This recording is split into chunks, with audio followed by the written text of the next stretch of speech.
You're looking to cut through the noise, right? Get straight to the heart of what's happening, without getting totally lost in endless articles or, complicated jargon. Yeah, people want those moments where things just click. Exactly. Those surprising details that maybe shed some light on what might be coming. And that's precisely what we're aiming for today. Okay. We're doing a deep dive into a recent conversation with Clif High. It was on his YouTube channel, Clif High Sci-Fi World. Ah, Clif High. Hmm. What's really intriguing about his work is his very unique lens on things. Right. He's essentially tapping into the global emotional landscape. Hmm. He does this by analyzing the words people use online, like millions and millions of data points. It's like getting a readout from the collective subconscious, almost. Okay. A shortcut to understanding what's really causing anxiety, globally speaking. A shortcut, yeah, that's a good way to put it. Precisely. And the specific conversation we've been digging into, it covers a fascinatingly broad spectrum. Yeah, it really does. We're talking economics, the crunch on resources, shifts happening within the Earth itself, think earthquakes, volcanoes, plus solar activity, and even a notable uptick in UFO reports, which is interesting. It sounds like a totally random collection of topics on the surface. It does. But our mission here is to see if we can find some surprising connections, those threads that might weave a bigger picture for you, the listener. So, okay, let's unpack this. Okay, where do we start? Well, the YouTube conversation actually kicks off with an announcement from the channel's host. Right, about the live broadcasts? Exactly. Yeah. You mentioned a temporary pause, needing to refocus on some personal and business stuff. Yeah. He felt, despite getting positive feedback, the show just wasn't getting the prep time it really deserved. Yeah, I remember that part. And then Clif High jumps in to talk about his own work, these runs, as he calls them. Right, the data runs. He describes it as this massive data-sucking operation. It sounds intense, like a huge digital vacuum cleaner just pulling in information constantly. Totally. He mentioned these runs are basically continuous, but there are occasional breaks, maybe, 4 to 5 days every 7 or 8 weeks. That's when his servers are busy, crunching all that collected data. So that constant data collection is really the bedrock of his whole methodology. Absolutely. He's continuously scanning this vast ocean of linguistic data, looking for those really subtle shifts and emerging patterns in how people are expressing themselves emotionally. Now, when they got into what these recent data runs are indicating, Clif High pointed straight to growing pressure on both the economy and resources. Yeah, that came up early. But he immediately added a really crucial point about his method. He's not simply looking at the things everyone is already consciously worried about, like the big one hitting California. Right, that's key. What's fascinating is his focus on what he calls geographic descriptors that arise at an artificial level that is beyond the conscious expression of everybody's fears. So it's like linguistic breadcrumbs. Things that point to something significant, but maybe not something people are overtly talking about or consciously dreading. Exactly. It's those unexpected word pairings, those emerging themes he finds most telling, not the stuff already in the headlines. Right. He gives some examples from past forecasts to kind of illustrate this. Back in, I think it was January, he noticed unusual language suggesting a city sinking into mud and another sliding down a hill. And he drew a connection later to the Kashmir earthquake, describing it as a mountain of people sliding. And a Hurricane Katrina in New Orleans. A mountain of people underwater. He did clarify that city in his data isn't always literal, but can be like a top indicator within a cluster of emotionally linked terms. And the YouTube host even brought up a past forecast, remember? Something about 13 million people, which seemed to resonate, at least numerically, with the 1.3 million who evacuated New Orleans during Katrina. The host considered that a significant alignment, even in acknowledging that, decimals or precise figures might not always come through perfectly in linguistic data. Which really leads to the big question, doesn't it? How reliable has this approach actually been over the long haul? The YouTube host actually asked Clif directly about his percentage of hits, even partial ones, going way back, even before 9/11. And Clif High claimed a very high degree of accuracy. He said near 100%. But specifically when it comes to broadly categorizing major events based on word usage patterns. Okay, categorizing. Yeah. He explained that at some fundamental level, the words appearing in their forecasts often do reflect the essence of what eventually happens. He mentioned an older example, something about language around a lighter-skinned figure in a subservient role to another, linked to global elements and wings, which they later kind of associated with the military insignia and Muslim involvement. Okay, so let's unpack that a bit more. It's not always a clear, straightforward prediction then.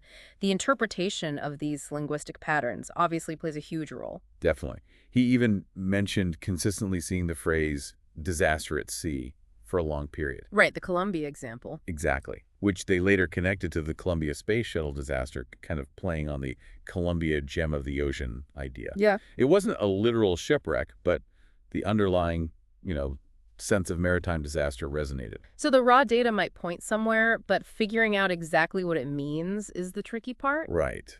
The YouTube host made that key observation. The raw information itself might not have been wrong.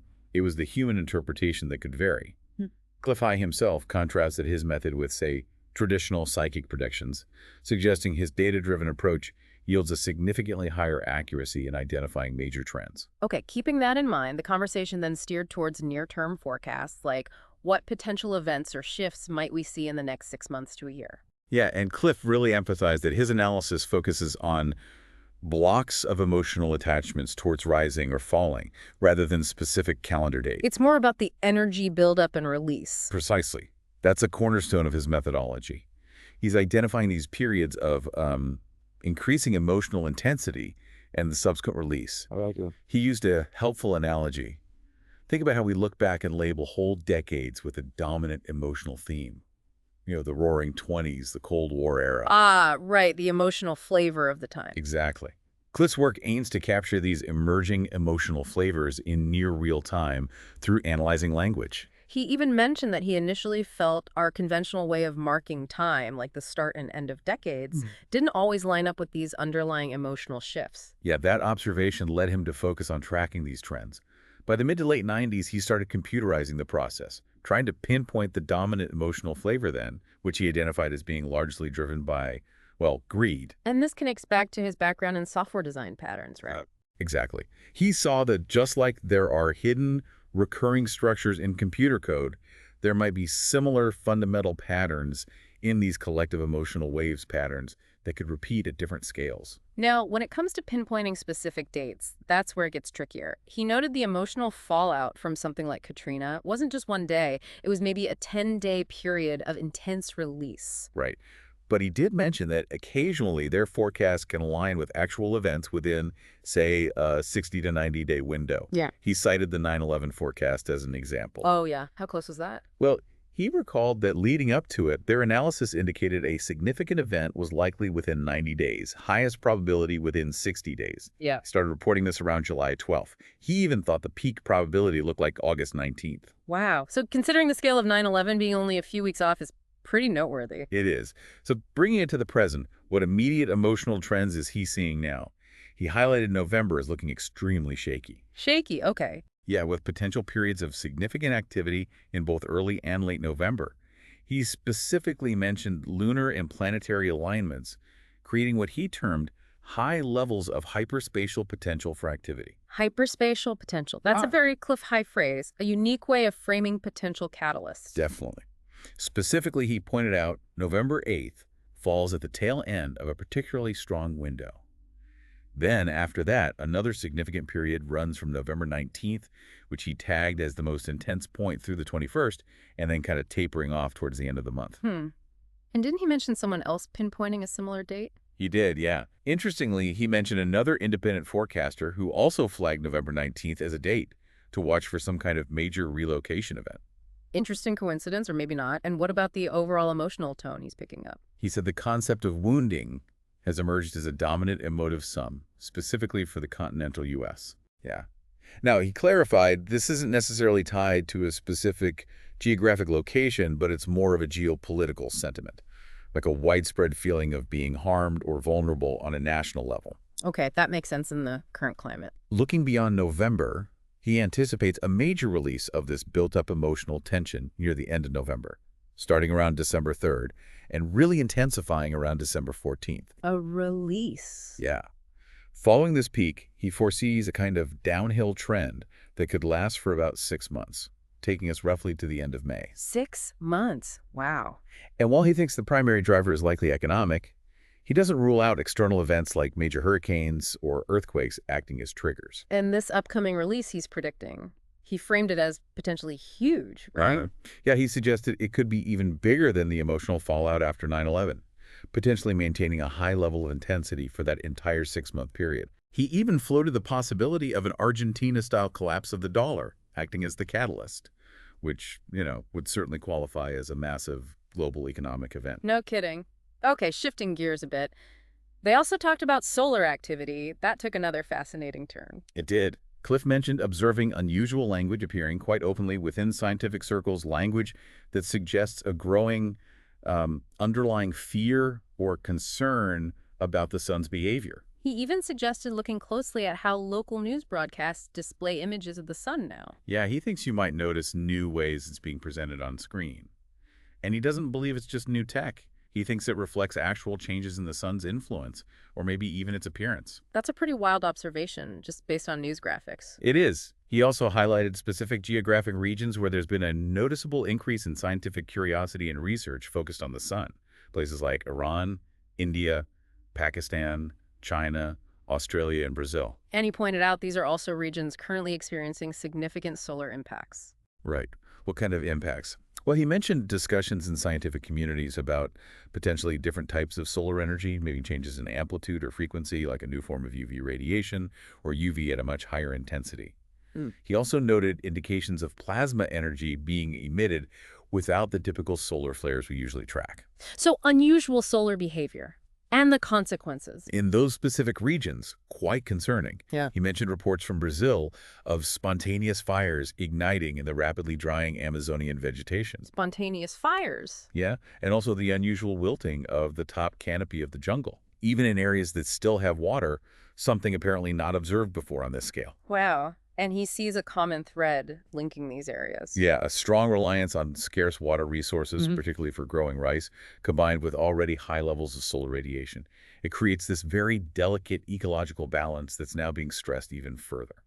Okay, so economic pressure, resource pressure, unusual solar activity.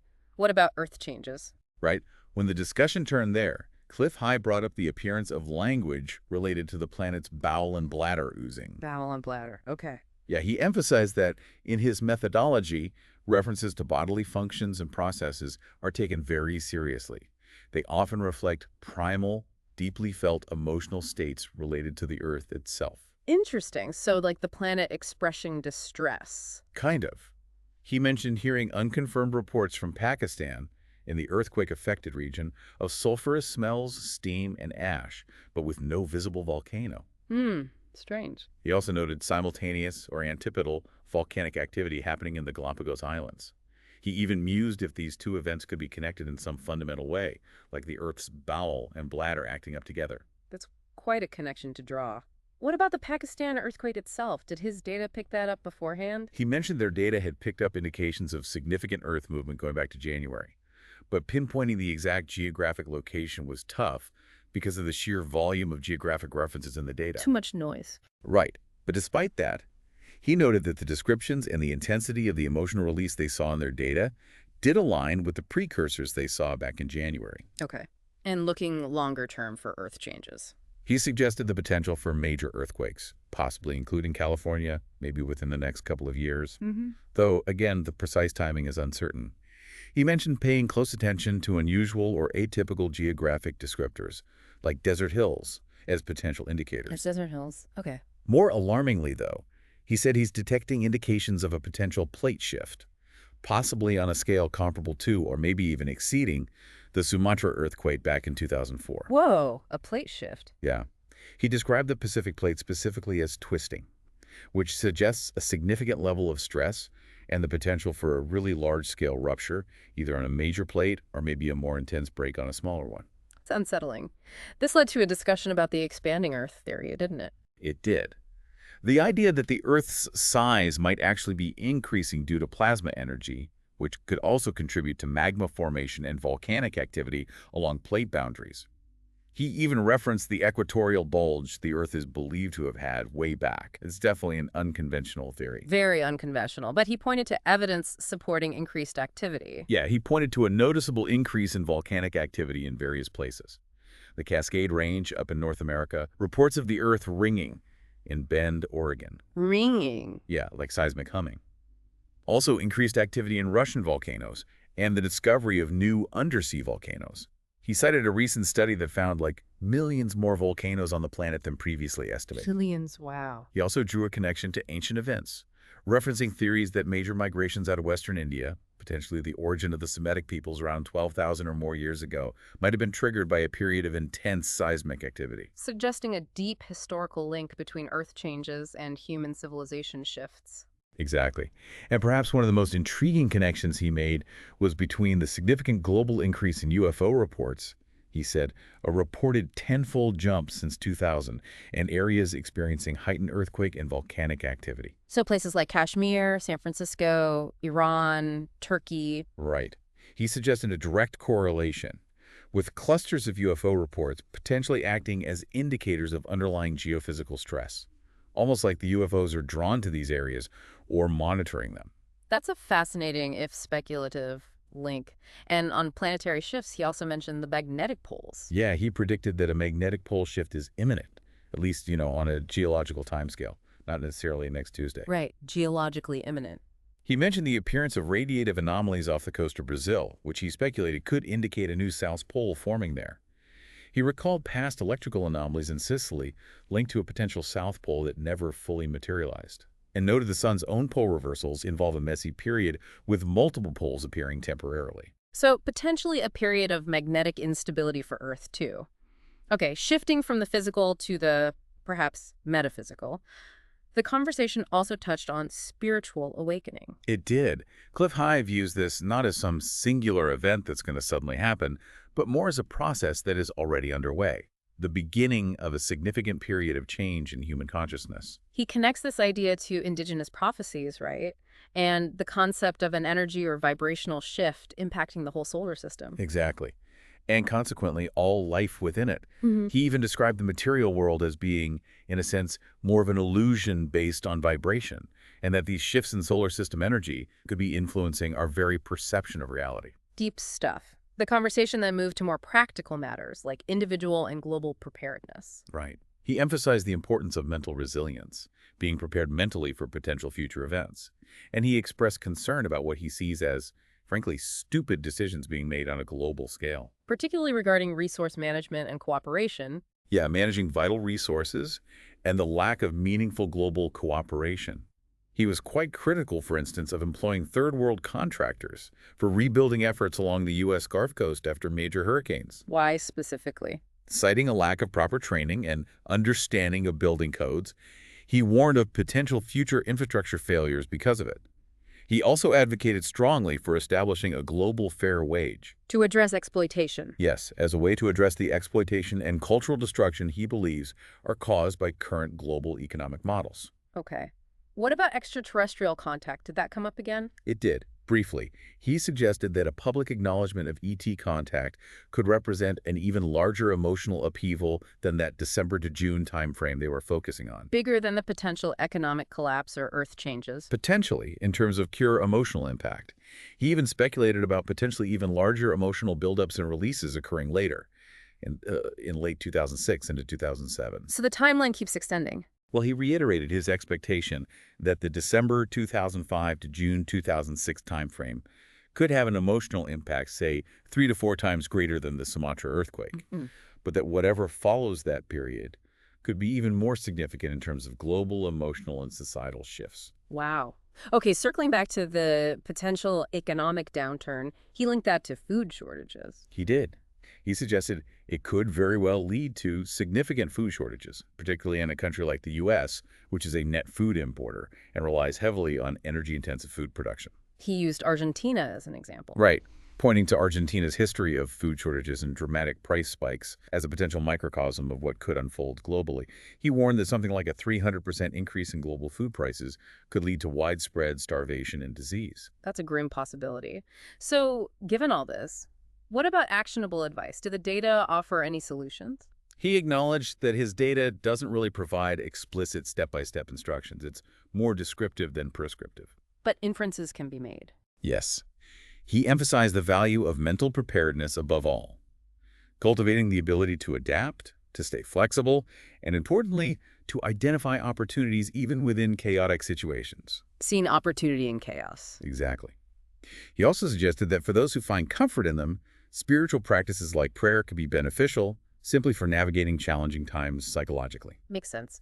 And finally, Canada came up briefly. Just briefly, Clif offered the perspective that Canada, maybe due to its connection to the planet's core, might find itself in a relatively more favorable position geographically, potentially less severely impacted by some events primarily affecting the U.S. Interesting geographical take. Okay, so let's try to bring this all together for the listener. This deep dive into Clif High's recent conversation really paints a picture of a world potentially on the cusp of pretty significant change. Yeah, his analysis of online emotional trends points towards a period marked by, well, economic instability, an elevated risk of unusual Earth events, shifts in solar activity, and maybe even shifts in global consciousness. It's crucial to remember, though, that while the specifics of any prediction carry, inherent uncertainty, Absolutely. the underlying patterns and emotional trends Clif High identifies suggest we might be entering a period quite unlike what most of us have experienced in our lifetimes. It's a lot to take in, potentially overwhelming. It really is. But hopefully this deep dive has given you, the listener, a way to become maybe more informed without feeling totally overwhelmed, and perhaps offered a broader perspective on some of the events unfolding around us. Yeah. Which brings up a really important question, maybe a provocative thought to leave folks with.